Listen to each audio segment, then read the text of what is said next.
আলহামদুলিল্লাহ হযরত অত্যন্ত চমৎকারভাবে কোরআন হাদিসের দলিল দিয়ে আমাকে বোঝানোর চেষ্টা করেছে। সময় সংক্ষিপ্ততার কারণে হযরতকে পূর্ণ সময় দিতে পারিনি। এ পর্যায়ে আপনাদের সম্মুখে গুরুত্বপূর্ণ তাকরীর পেশ করবেন উদীয়মান তরুণ বক্তা, বিশিষ্ট ইসলামী চিন্তাবিদ হযরত মাওলানা জাহের আনসারী সাহেব।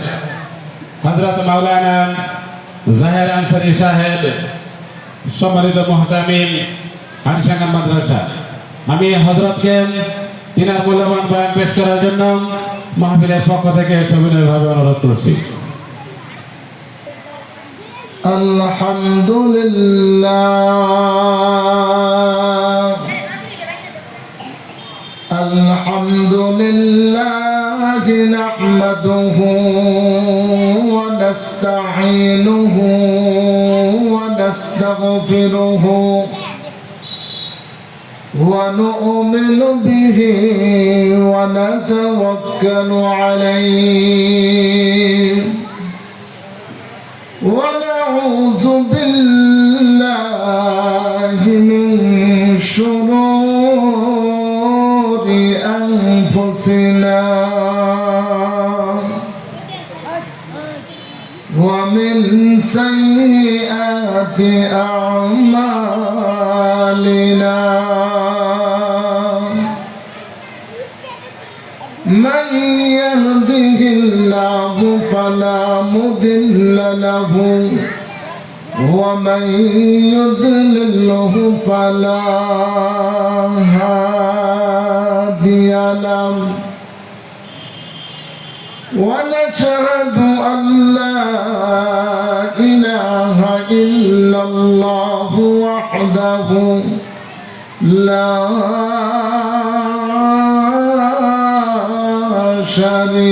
شريك له ونشهد أن سيدنا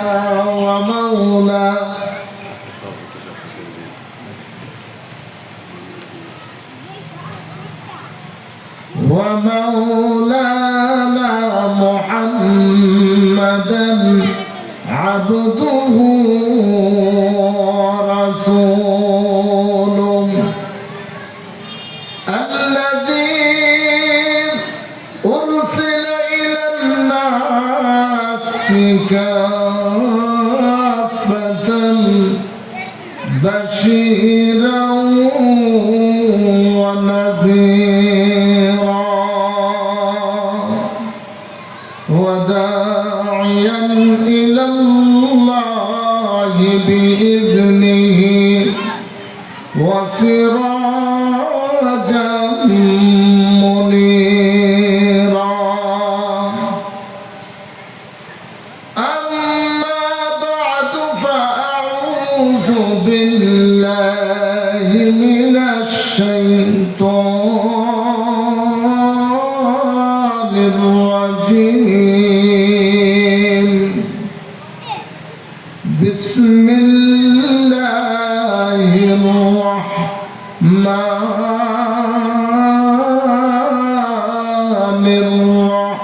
الرحيم. إنا نحن نزلنا الذكر وإنا له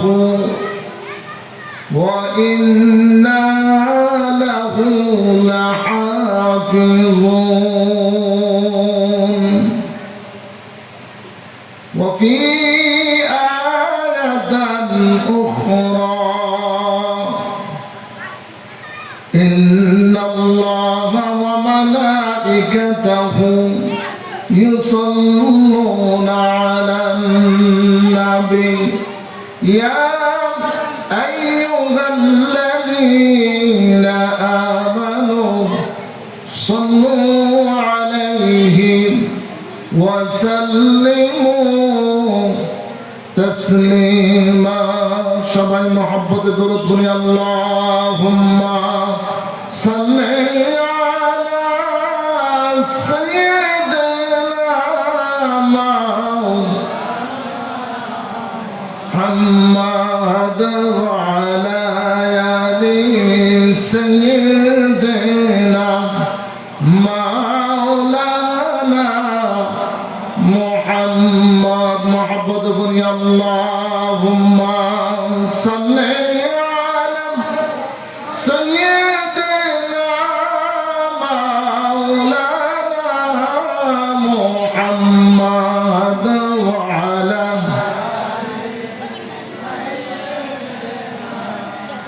মাওলানা লা ইলাহা লা ইলাহা লা ইলাহা লা ইলাহা কাউকে বানাও কারিমুল্লাহ কাউকে বানাও খলিলুল্লাহ কাউকে বানাও খলিলুল্লাহ কাউকে বানাও কারিমুল্লাহ আমার নবী হাবিবুল্লাহ আমার নবী হাবিবুল্লাহ লা ইলাহা লা ইলাহা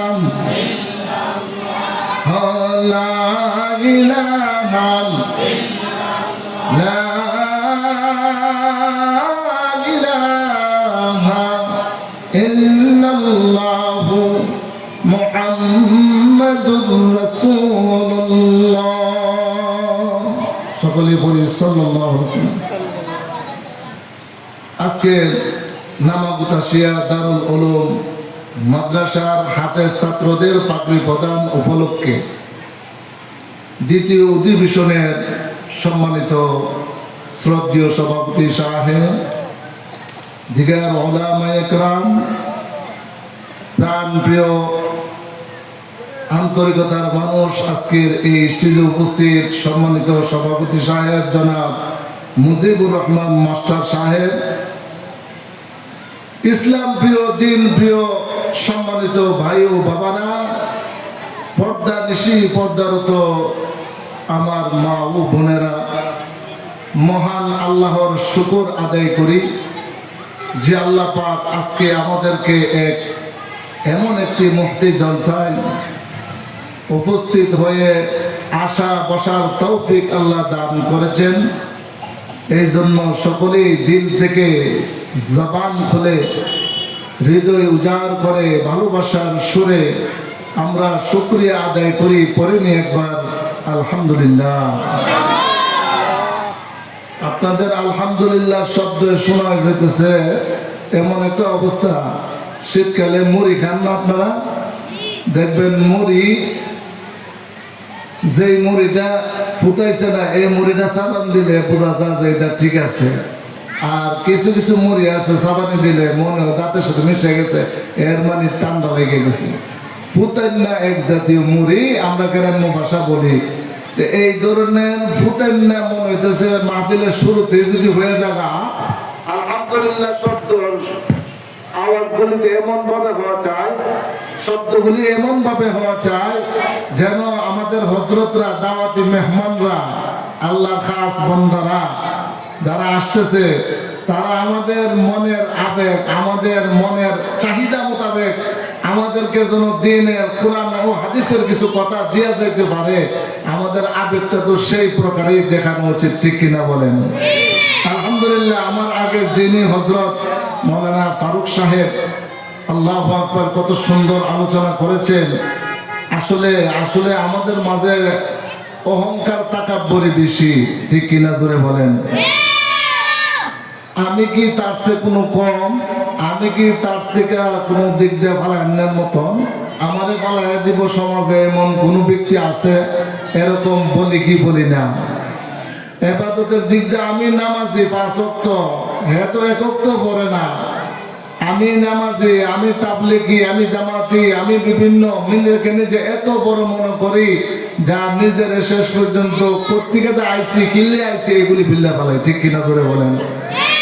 ও ভাই মুসলমান, এই জন্য আমাদেরকে সর্ব অবস্থায় আল্লাহর তাওয়াক্কুল করা, আল্লাহর উপরে ভরসা করা, এটা হলো মুমিনের কাজ। জোরে বলেন সুবহানাল্লাহ।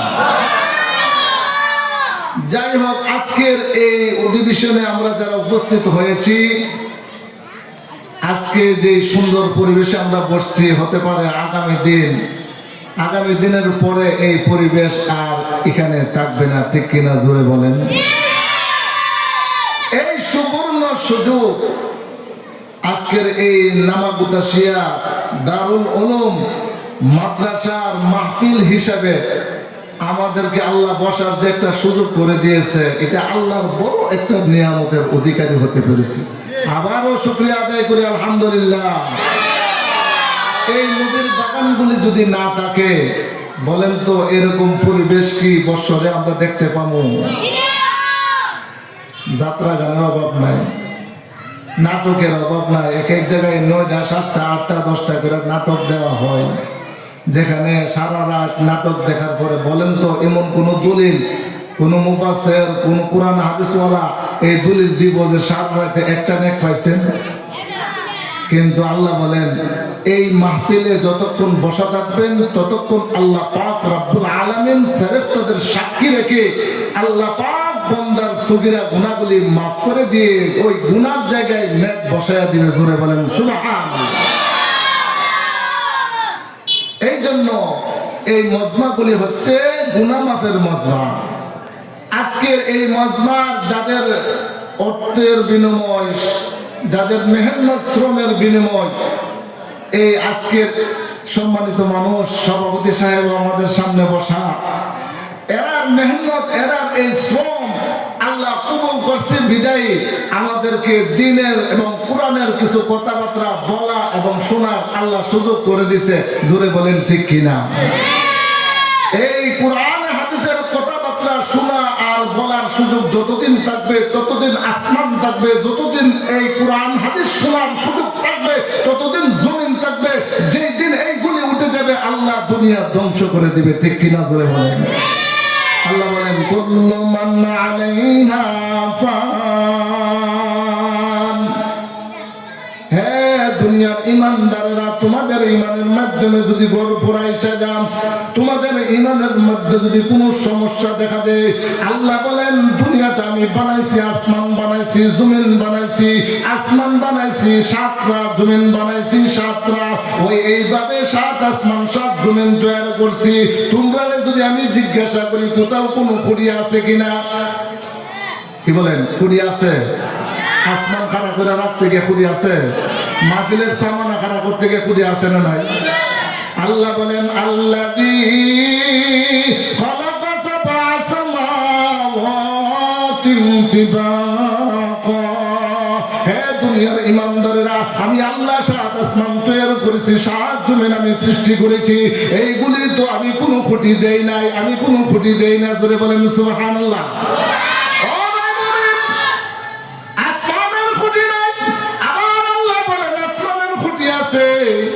আসমানের খুঁটি হলো মানুষের নীতিমালা, মানুষ একে অপরের প্রতি মহব্বত রাখা।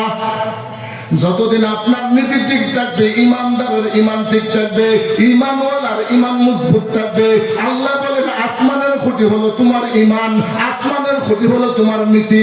যেই জায়গায় বিচার আছে এটা হলো নীতিওয়ালা, যেই জায়গায় বিচার নাই সেই জায়গায় নীতি নাই, ঠিক কিনা? আজকাল তো বিচারের মধ্যে গিয়া দুর্বল পার্টি বিচার হয় না, ঠিক কিনা বলেন? যার শক্তি আছে, বল আছে, হেলের জোর আছে, তার বিচার আছে। যার হেলের জোর নাই তার বিচারও আল্লাহ পাক রব্বুল আলামিন বলেন, ও দুনিয়ার মুমিন, তুমি চাইলে রেখো, তোমার দুনিয়ার শক্তির কোনো দরকার হবে না, দুনিয়ার কোনো বিচার তোমার পাওয়ার যদিও তুমি না পাইলা, আল্লাহ বলেন ওই নীতিমালার থেকে তোমরা যত দূরে সরবা, ইমানওয়ালা ইমানদার থেকে যত দূরে সরবা, ইমান থেকে যত দূরে সরে যাইবা, আল্লাহ বলেন আসমান আমি তৈরি করছি, কোনো খুঁটি দেই নাই, আমি একটা খুঁটি বানায় রাখছি, যেই খুঁটিটা হলো তোমাদের নীতি। আল্লাহ বলেন ও দুনিয়ার মুমিন, হে দুনিয়ার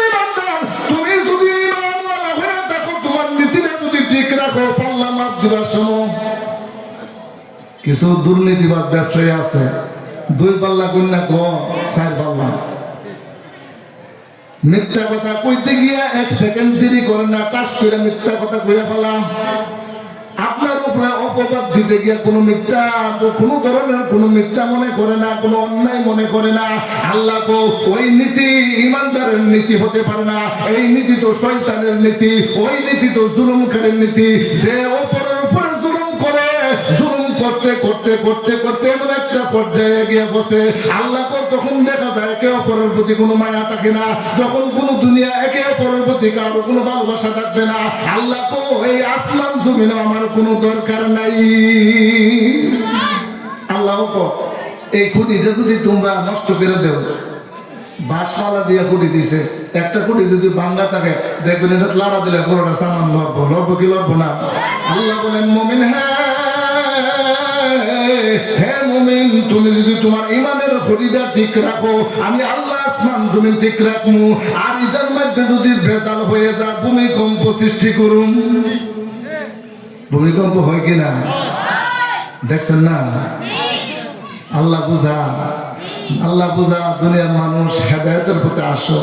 এই ধরনের মাহফিলে এই আজকে কয়েকজন মানুষ, এই মাহফিলটা তো মাগরিবের পরে বেড়ে যাবার কথা, কারণ এখানে আল্লাহ এবং আল্লাহ রাসূলের কথা হবে। এখানে তো দুনিয়াবি কোনো কথা। আল্লাহু আকবার, আল্লাহু আকবার। আমি যে আয়াত তেলাওয়াত করেছি কোরআনুল কারীমের মধ্যে আল্লাহ বলেন ইন্না নাহনু নাযালনা যিকরা ওয়া ইন্না লাহু লাহাফিজুন। হে ঈমানদাররা তোমরা শুনো, আমি আল্লাহ দুনিয়াতে কোরআন নাযিল করেছি। সুবহানাল্লাহ বলেন। কোরআন কে নাযিল করছে? আল্লাহ বলেন আমি কোরআন নাযিল করেছি। আমি কোরআন, আল্লাহ বলেন আমি আমার কুদরতি হাতে ওই কোরআনকে হেফাজত করব। এই মাদ্রাসা যদি না থাকে, এই মাদ্রাসার মধ্যে যদি আপনার ছেলে মেয়েরা না দেন, বলেন তো কোরআন শিক্ষার কেউ থাকবে? এই কোরআন শিক্ষার জন্য যারা কোরআন শিক্ষা করবে, ও মুমিন মুসলমান ভাই, চিন্তা করতে হবে আল্লাহ পাক রব্বুল আলামিন যুগে যুগে কোরআনকে শেখানোর জন্য আপনার সন্তান দিয়ে কোরআন সিনার মাধ্যমে ঢুকাইছে। আপনার পাশের সন্তানকে জিজ্ঞাসা করলে, ভাইয়ের ছেলের জিজ্ঞাসা করলে কবিতা পড়ো, হ্যাঁ কবিতা কইতে গিয়ে 3টা ভুল করবো, 7টা ভুল করবো, কিন্তু 30 পারা কোরআন হাফেজে কোরআন ছাত্ররা জিজ্ঞাসা করেন, একটা 30 পারা কোরআন শোনায় দিবে, একটা ভুল হইতো না। সুবহানাল্লাহ বলেন। আল্লাহ বলেন ইন্না নাহনু নাযালনা যিকরা ওয়া ইন্না লাহু লাহাফিজুন। হে মুমিন, আমি কোরআন তোমাদের কাছে প্রেরণ করেছি, আমি দায়িত্ব ছেড়ে দেই নাই। কোরআনের রশিটা আমি আল্লাহর কুদরতি হাতে রেখে দিয়েছি। কোরআন যতদিন থাকবে দুনিয়া থাকবে, কোরআন যতদিন থাকবে ইমানদার থাকবে, ইমানদার যতদিন থাকবে দুনিয়া থাকবে, দুনিয়া থাকবে তো ইমান থাকবে, ইমানওয়ালা থাকবে তো আসমান জমিন থাকবে। এই জন্য কোরআনের পাখিদেরকে সম্মান করতে শিখতে হবে। ও ভাই মুসলমান, আমরা তো কত ওয়াজ নসিহত শুনি, শুনলে কি হবে, কিন্তু ওয়াজ নসিহতের আমল নাই। আল্লাহু আকবার, আল্লাহু আকবার। ও ভাই মুমিন মুসলমান, চিন্তা করতে হবে আল্লাহ পাক রব্বুল আলামিন আমাদের বরফের আব্দুল কাদের জিলানী রাহমাতুল্লাহি আলাইহি আল্লাহর বড় বিখ্যাত ওলি ছিলেন। ওলি ছিলেন কিনা? এই ওলি দুনিয়ার জমিনে আসার আগে মার গর্ভে যখন ছিলেন, তার আল্লাহ পাক রব্বুল আলামিন কেমন কুদরতের খেলা, আল্লাহ যে দায়িত্ব নিছে কোরআনের, ওই মার গর্ভে থেকে, মার পেটে থেকে, মার উদরে থেকে আল্লাহ পাক রব্বুল আলামিন দুনিয়াতে পাঠাইবার আগে 18 পারা কোরআনের হাফেজ বানায়া দিছে। আল্লাহু আকবার। এই জন্য একটা সন্তান যখন এই বাগানে দিবেন, বাগানে থেকে কোরআন শিখবে, কোরআন পড়বে, মা বাবা কি জিনিস চিনবে, ঠিক কিনা? মাদ্রাসায় পড়লে অন্তত বিয়াদব হয় না, মা বাবার কদর বুঝে। ও নামাজ উদাসীন মানুষ, আপনার একটা সন্তান মাদ্রাসায় না দেন না, কোরআন শিখা কি লাভ এটা পরে বুঝবেন। সুবহানাল্লাহ কোন না?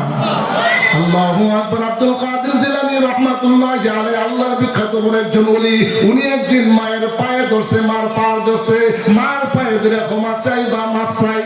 সুবহানাল্লাহ কইতেন না?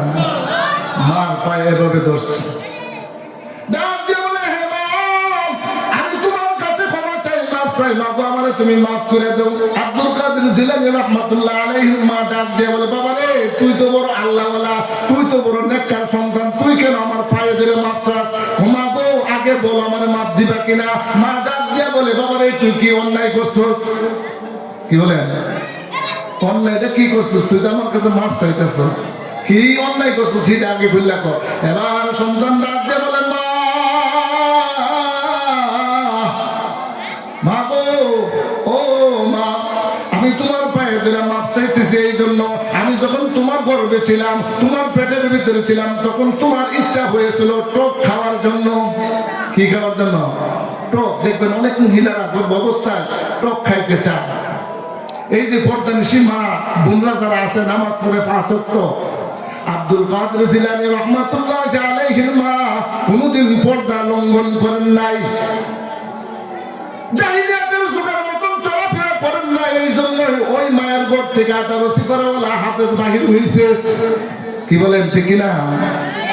এই মা যদি আমার থাকতো আমিও 18 সিপারা, আমিও 30 পারাওয়ালা, আমিও আলেম এবং দ্বীনি শিক্ষা পাইতাম। আমার বিবি পর্দায় চলে না, এর জন্য ঈমানওয়ালা হয় না। ও ভাই আব্দুল কাদের জিলানী রাহমাতুল্লাহ আলাইহি মার পায়ে ধরে মাপসা, মা গো কি অপরাধ করছো আমারে খুললা কো। এবার মারে তাফসীর করে বুঝা মা গো ও মা তোমার যখন টক খাইতে ইচ্ছা হয়েছিল দিনের বেলা যাও নাই, কিন্তু রাত্রের বেলা যাওয়ার নিয়ত করছো বলে কেন?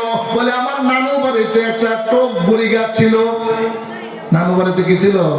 দিনের বেলা গেলে ওই তো বেগানা পুরুষ দেখবে, এই জন্য উনি চিন্তা করছেন রাত্রের বেলা গেলে পর্দারও লঙ্ঘন হবে না।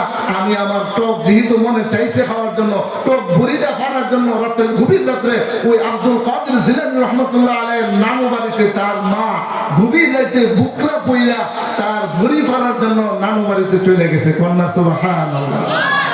আমার কথা বুঝতেছেন নি? সংক্ষেপ আজান হয়ে গেছে, সময় শেষ। আল্লাহু আকবার, আল্লাহু আকবার। আব্দুল কাদের জিলানী রাহমাতুল্লাহ আলাইহি মার পায়ে কিন্তু ধরা আছে, আছে না নাই?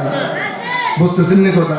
মার পায়ে ধরে রাখছে। মা কইতাছে কি অপরাধটা করছো? ওই অপরাধের কথা বর্ণনা দিতেছে।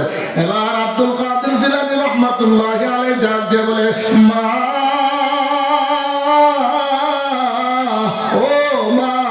তুমি জানো না তুমি যখন নানু বাড়িতে গভীর রাত্রে বড়ি পাড়ার জন্য গাছে চলে গেছো, বাড়ির পাশে গিয়ে চলে গেছো, উঠানের মাধ্যমে গেছো, ওই বুড়ি গাছের মাধ্যমে তখন বুড়ি গাছটা নিচ থেকে লাগাল পাওয়া যাইতো, মাটির থেকে হাত দিয়ে হাতের সাহায্যে পাওয়া যেত, কোনো কিছুর দরকার হইতো না।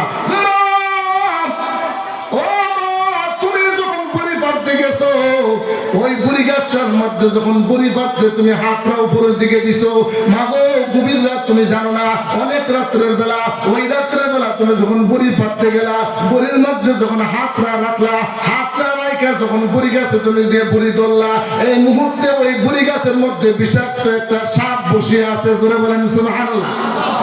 আল্লাহু আকবার, আল্লাহু আকবার। আব্দুল কাদের জিলানী রাহমাতুল্লাহ আলাইহি মার পায়ে ধরে ডাক দিয়ে বলে মাগো আমি সেই দিন অপরাধটা করছিলাম, এই অপরাধটা আমি এখন তোমারে জানাই দিতেছি। বলে কি অপরাধ? বলে মাগো তুমি যখন বুড়ি গাছে বুড়ি পাড়তে চাইছিলা, বুড়িটা যখন পাড়তে চাইছিলা, ওই বুড়িটা পাড়ার সময় গাছে যখন তুমি হাতটা নিছো, বিষাক্ত সাপ তোমারে দংশন করার জন্য তো প্রস্তুত হয়ে গিয়েছে। তখন আমি চিন্তা করলাম না তুমি জানো না বিষাক্ত সাপ ওই গাছের মাধ্যমে বসা, আমি তখন ওই বিষাক্ত সাপের কামড় থেকে বাঁচানোর জন্য আমি তোমার কলিজায় লাথি মেরেছি। কমিয়া এই সন্তানের তো 18 সিপারা লইয়া আসবে। আল্লাহু আকবার, আল্লাহু আকবার। এই মাদ্রাসায় ছাত্র খুলে দিলে, কোরআন শিখাইলে কত লাভ, কত লাভ। আব্দুল কাদের জিলানী রাহমাতুল্লাহ আলাইহি ডাক দিয়ে বলে মাগো সেই দিন আমি তোমার কলিজায় যদি লাথি না দিতাম, পেটের ভিতরে যদি লাথি না দিতাম, বিষাক্ত সাপ দংশন করতো মা, আমি তখন আমার আল্লাহ পাক রব্বুল আলামিন সেই ক্ষমতা দিয়েছিল, আমি তখন তোমাকে ওই লাথি দেওয়ার সঙ্গে সঙ্গে বেহুশ হয়ে মাটিতে পড়ে গেছিলাম। সুবহানাল্লাহ। এই জন্য আল্লাহ পাকের কাছে ও ভাই মুসলমান, আব্দুল কাদের জিলানী রাহমাতুল্লাহ আলাইহি মারে কুমা ওই দিন যে তোমারে আমি একটা লাথি দিছিলাম, আমারে সেই দিনের অপরাধের জন্য আজকে তোমার পায়ে ধরে মাফ চাই, মাগো তুমি আমারে মাফ করে দাও। সুবহানাল্লাহ কইতেন না? আল্লাহু আকবার, আল্লাহু আকবার। আব্দুল কাদের জিলানী রাহমাতুল্লাহ আলাইহির মার পাও কিন্তু এখনো ছাড়ে নাই। মা চোখের পানি করে ছেড়ে দিলেন, সন্তানের সুন্দর চেহারার দিকে তাকাইয়া দরদি মার চোখের পানিগুলি ছেড়ে দিয়েছে। ডাক দিয়ে বলে, বাবা রে, ও আব্দুল কাদের, আমার কেমন নেককার সন্তান আল্লাহ দান করছে রে বাবা। বাবা রে, তোর মতন নেককার সন্তান আমি পাইয়া আমার জীবন ধন্য হয়ে গেছে। আল্লাহ পাক রব্বুল আলামিন আব্দুল কাদের জিলানী রাহমাতুল্লাহি আলাইহির মার কথাগুলি শুনতেছিলেন। মা হইয়া ওই সময় সন্তানকে সামনে রেখে দুইটা হাত আল্লাহর দরবারে বাড়ায়া দিছে। সুবহানাল্লাহ কইতেন না? আল্লাহু আকবার, আল্লাহু আকবার। সন্তানের জন্য মার দোয়া সরাসরি কবুল না? সন্দেহ আছে? এই মারে যদি কোনো সন্তান কষ্ট দেয়, বেদনা দেয়, কষ্ট দেয়, আল্লাহ বলেন ওই সন্তান কোনোদিন জান্নাত পাবে না যদি মা বাপ মাফ না করে। আল্লাহু আকবার, আল্লাহু আকবার। ও ভাই মুসলমান, আল্লাহ পাক রব্বুল আলামিন আব্দুল কাদের জিলানী রাহমাতুল্লাহি আলাইহির মার দোয়াটা আল্লাহ শুনেছেন। তখন ওই দিনে দোয়া করছেন, হে আল্লাহ, যে সন্তান পেটে থেকে আমাকে বিপদ থেকে বাঁচা, ওই সন্তানের আশা আমি জান্নাতে যাইতে চাই। আল্লাহ পাক রব্বুল আলামিনের কাছে মা হয়ে দোয়া করলেন, হে আল্লাহ, আমার আব্দুল কাদের রে এই যুগের বিখ্যাত বড় ওলি বানায়া দিও। আমরা তার চিনি না? চিনি না? আল্লাহ চিনাই দিছে বিশ্বের সমস্ত পীর, সমস্ত বড় বুজুর্গানে দিনের মধ্যে, ওলিদের মধ্যে বিখ্যাত একজন ওলি, তার নাম হলো আব্দুল কাদের জিলানী রাহমাতুল্লাহি আলাইহি। ও ভাই মুসলমান, আপনি আপনার সন্তান এই দ্বীনের প্রতিষ্ঠানে দিলেন, আব্দুল কাদের সাজবো, ঠিক কিনা? কিন্তু এই দ্বীনের প্রতিষ্ঠানের প্রতি যদি কেউ কোনো মনোভাব খারাপ থাকে, কেউ কেউ আছে এটার দোষ লিয়ে ঘুরে, আছে না? না, সমাজের মধ্যে দেখবেন খালি দোষ বিস্তার, আরে মাদ্রাসায় দিন। আল্লাহু আকবার, আল্লাহু আকবার। ওই সন্তানরা কেমন সন্তান? আপনার ঘরে ছিল কোনো দামি ছিল না, ওই ঘরের ভিতরে দিয়ে দিয়েছেন, বড় দামি হয়ে গেছে। আল্লাহ পাক রব্বুল আলামিন বলেন, ওই মাদ্রাসার ছাত্ররা যখন রাস্তা দিয়ে হাঁটা যায়, রাস্তা দিয়ে হাঁটা যায়, কবরের পাশে দিয়ে হাঁটা যায়, আমার আল্লাহ ডাক দিয়ে বলেন, ও ফেরেশতারা, তোমরা দেখছো নি কে বাহির হয়েছে? সুবহানাল্লাহ। আল্লাহু আকবার, আল্লাহু আকবার। ওই ছেলেটা, যেই ছেলেটা আপনি সুন্দর করে মাদ্রাসায় দিয়ে আইলেন, ছেলেটা কোরআন শরীফ পড়ে ভোর রাত্রে ওইটা সুবহানাল্লাহ বলেন। গত কয়েকদিন আগে একটা ভাইরাল ভিডিও, মাদ্রাসা ছাত্র তাহাজ্জুদ নামাজ পড়তে উঠছে। তাহাজ্জুদ নামাজ হুজুর সব দেখছেন কিনা? তাহাজ্জুদ নামাজ পড়তেছে, আরো ছেলেরা নামাজে দাঁড়াইছে, নামাজরত অবস্থা সেজদাতে উঠে বইছে, এর মধ্যে আল্লাহর ডাকে সাড়া দিয়া ইহকাল ছেড়ে দিয়ে পরকালে চলে গেছে। সুবহানাল্লাহ। ও মিয়া, তার জীবনটা ধন্য, তার এই সন্তানের মাতা পিতার জীবনটাও ধন্য। সুবহানাল্লাহ। আমার আল্লাহ পাক রব্বুল আলামিন এই জন্য দাম বাড়ায়া দিছে। ওই মাদ্রাসার ছাত্ররা কবরের পাশে হাইটা যাইতেছে,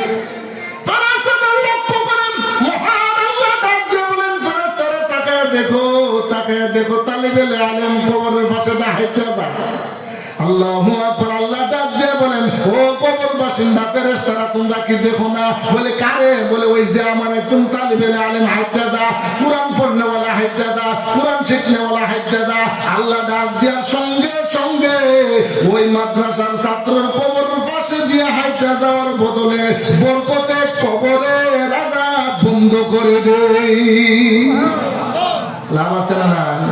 আল্লাহু আকবার। এই ছাত্রটা যখন হাফেজ হয়ে যাবে, আলেম হয়ে যাবে, আল্লাহর কাছে কবরের পাশে মা বাবার জন্য দাঁড়ায় যাবে। আপনার সন্তান যখন নামাজে দাঁড়ায়, জানাজা দিতেছে আপনার সামনে রেখে, ওই সন্তানটা সামনে দাঁড়ায় জানাজার মধ্যে চোখের পানি ছাড়ে। আল্লাহ ডাক দেখো, ফেরেশতারা রে, আমার বান্দা কেন কাঁদে, কেন চোখের পানি ছাড়ে? আমার আল্লাহ পাক রব্বুল আলামিন ডাক দিয়ে বলেন, ও ফেরেশতারা, তারা তুমি জিজ্ঞাসা করো। আল্লাহ পাক রব্বুল আলামিন জিজ্ঞাসার কথা বলার ফাঁকে দিয়া আল্লাহ তখন ওই বান্দার চোখের পানি, যে আমার বাপের জানাজা দিতেছে।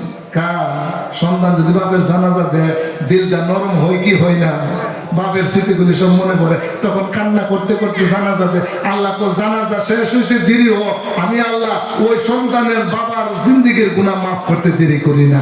আল্লাহ পাক আমাদের সকলকে আজকের এই সংক্ষিপ্ত আলোচনা আমাকে সহ আমল করার তৌফিক আল্লাহ দান করুন। সকলে বলি আমিন। ওয়া আখিরু দাওয়ানা আলহামদুলিল্লাহি রাব্বিল আলামিন।